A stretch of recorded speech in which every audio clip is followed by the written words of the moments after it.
So one of the most frequent complaints people have with electric mopeds, like the juiced Hyperscorpion, is that the brakes squeal.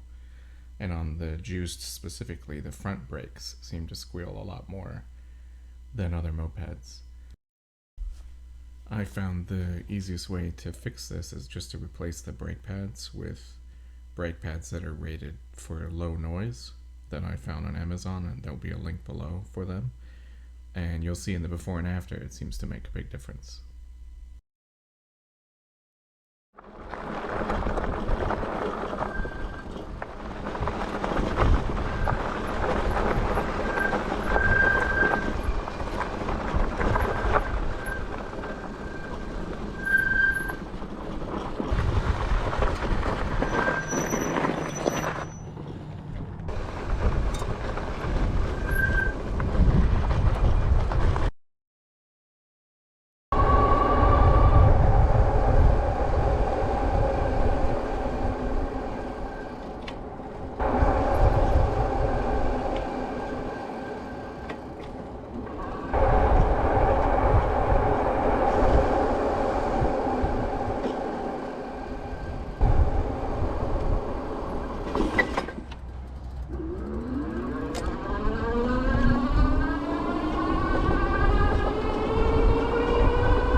So as you can see, the noise is almost completely gone, and I just need to replace the brake pads on the back tire now, and I think it'll be silent.